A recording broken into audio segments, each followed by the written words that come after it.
This video, Sched4u video number 1, explains the process of configuring Sched4u, the automatic employee scheduling software, as well as the process of creating a schedule based on the above configuration. The login screen obtained when the software is started includes fields for username and password. Using a password is optional, and if needed, it can be defined later. Clicking the OK button will take us to the following screen. On the screen that opens, you receive the following message. You have first to complete the configuration using the Definitions button. The open screen is called Constraints screen and will be used by us to define constraints for the employees participating in the schedule. Before we go any further, we will briefly describe the elements on the screen. On the left is a list box, empty at this point, which will contain the names of the employees after they have been set up. In the center of the screen, there are 21 fields that represent the weekly shifts. These fields will be used for the definition of constraints for employees. The fields currently are not active because we have not yet defined employee names. The buttons at the bottom of the screen are mostly still not active.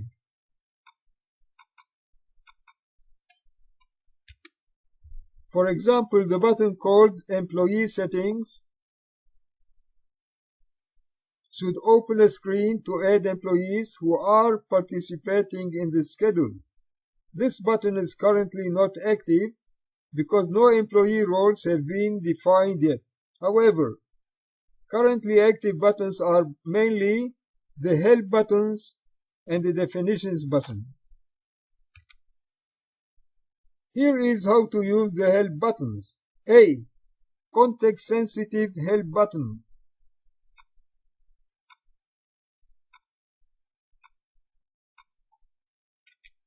B. General Help button.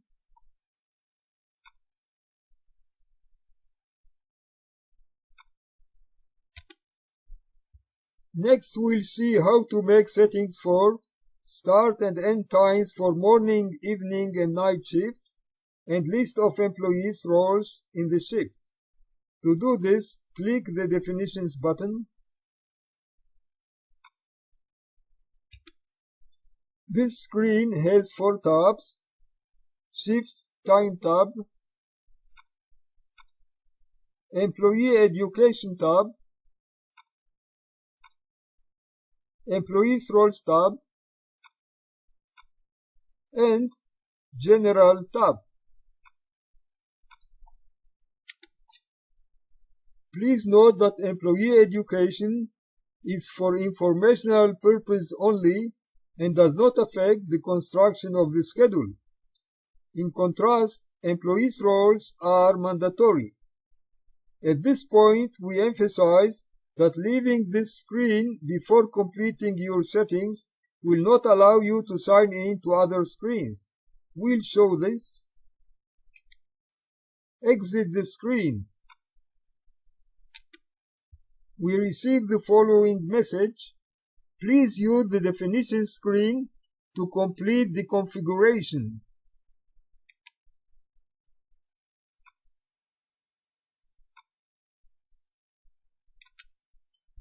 Next, we show setting shift times with 5 minutes accuracy as follows.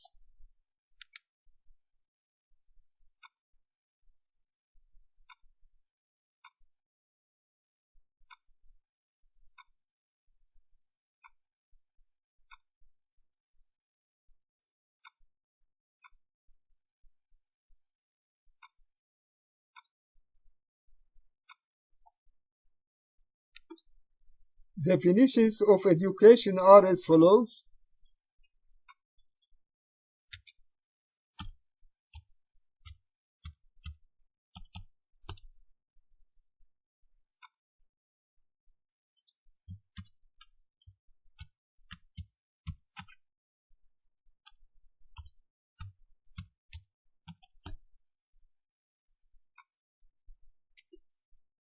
Definition of employees' roles are as follows.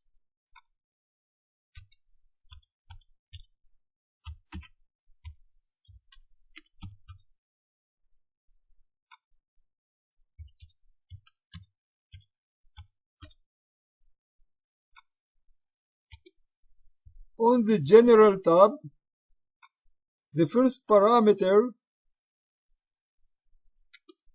at this time is not used.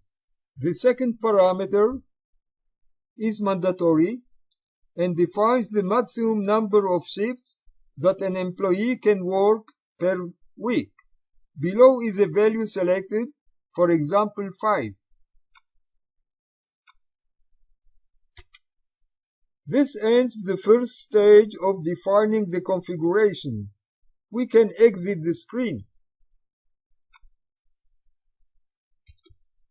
A message appears. The list of employees is empty. Please define new employees. We can see that the Employee Settings button is now active. Pressing the Employee Settings button will bring us to the Employee Settings screen.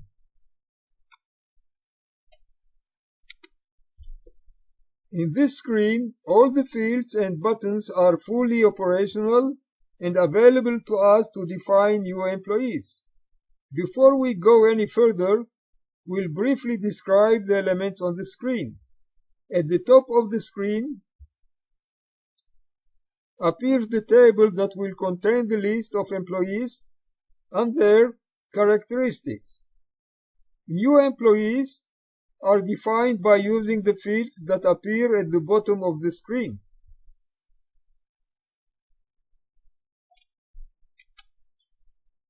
We will demonstrate this by adding new employees.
If you want to mark an employee who is unavailable during the week, select the line in which the employee appears and click the Unavailable button.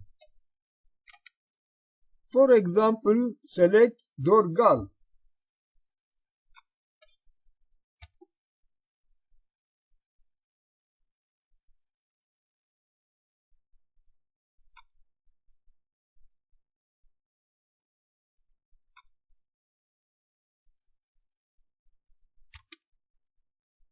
If you want to delete an employee from the list, select the line in which the employee appears and click the Delete button on the keyboard. For example, for Dorgal.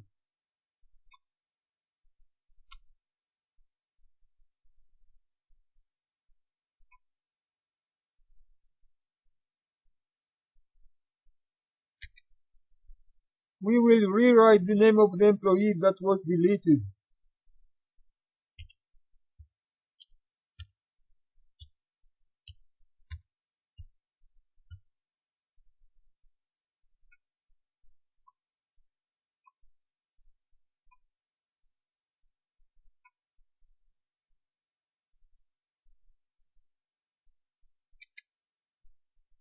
To exit the screen, click the Close button.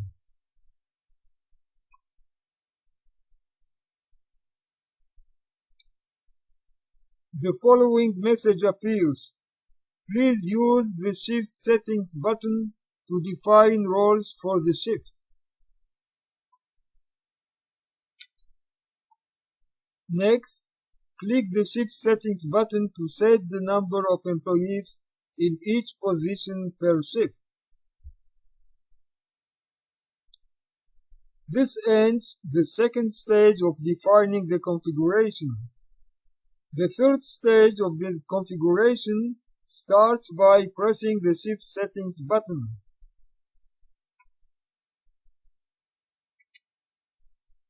In this screen, all the fields and buttons are fully operational and available to us to define the quantities of employees in the shift. Before we go further, we will briefly describe the elements that appear on the screen. Select a role, operator.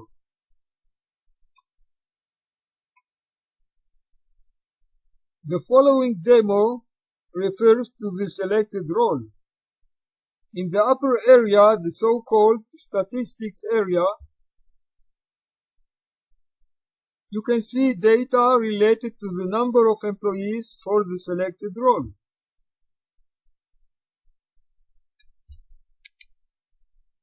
You can also see the total amount of assignments that are available for the selected role, in this case 10. And you can also see the amount of requested assignments, 0, because we did not request yet any assignment.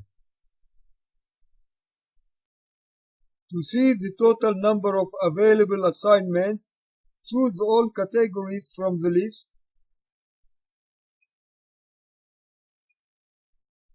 and look at the statistics area.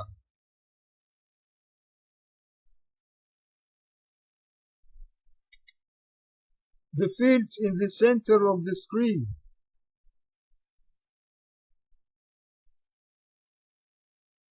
allow you to actually set the number of employees needed for each shift weekly. For example, select a role, operator. Select a day, Monday. Select a shift, evening. Select a quantity, 2.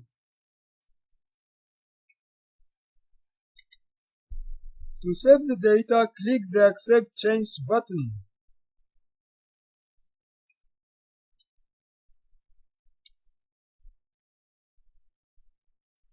We can see at the statistic area the new accumulated inserted value 2.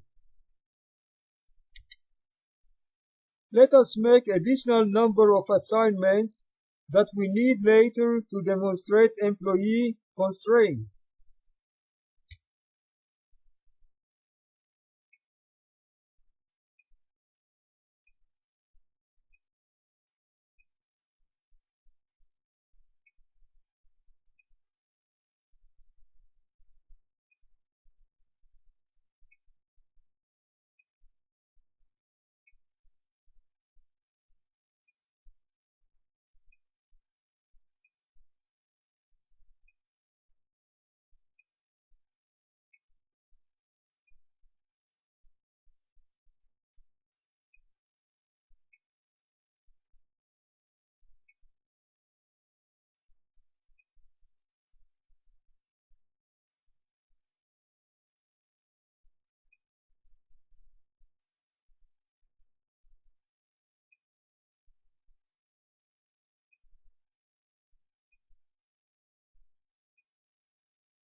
We have so far assigned 3 employees.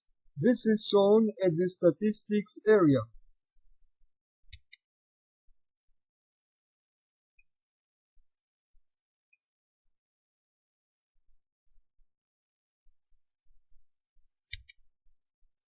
Once you have finished making the settings you need, click the Close button to exit the screen. In this, we completed the 3rd stage of the definitions and returned to the main screen, in which you can define constraints for the various employees. In the following, we show how to set employee constraints. Select an employee, Dorgal. Please note that constraints can only be set in fields where we have set up an employee assignment request. For example, at the shift on Monday morning, we did not require yet any employee assignment, and this field is not active.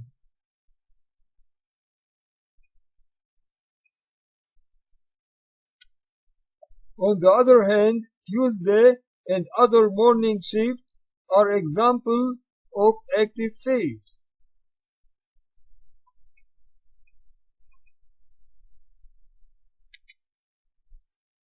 At this time, all elements of the screen are active, except for fields for which we did not yet request any assignment. Please note that the Yes type of constraint means that the employee asks for a priority to work on a shift, whereas a No type of constraint means that the employee cannot work on a shift. An empty field, on the other hand, means that the software is free to automatically assign an employee in the field if necessary.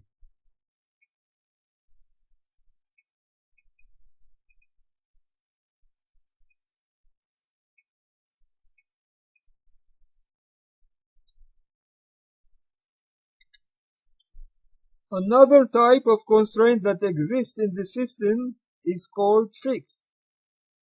Means that the software must force the assignment of an employee in a certain shift. To mark a fixed insertion, you must change the Constraints button to the fixed mode.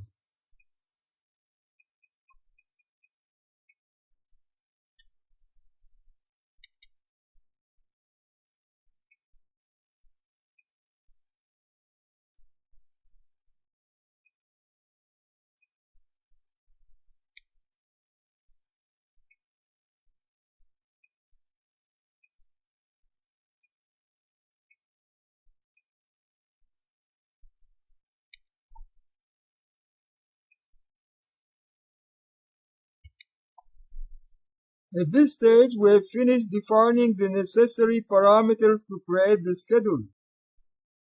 The last step is to send the data that we have set up to a remote server where an automatic calculation will be made to create a schedule. To do this, use the Send Configuration button. On the screen to which we arrived, write down the company name and email address to which the schedule report in Excel format will be sent. Click the OK button to send the data. The system displays an order code name based on the company name and the date and time the order was sent.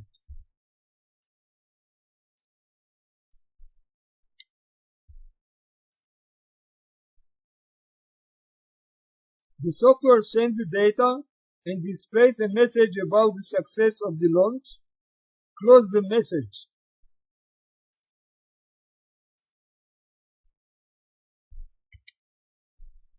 In this we have completed a demonstration of the setup steps needed to automatically build a weekly employee schedule. A detailed report of the schedule will be sent to you to the email address you registered as soon as possible. You can see the order of the schedule on the Orders List screen using the Orders List button.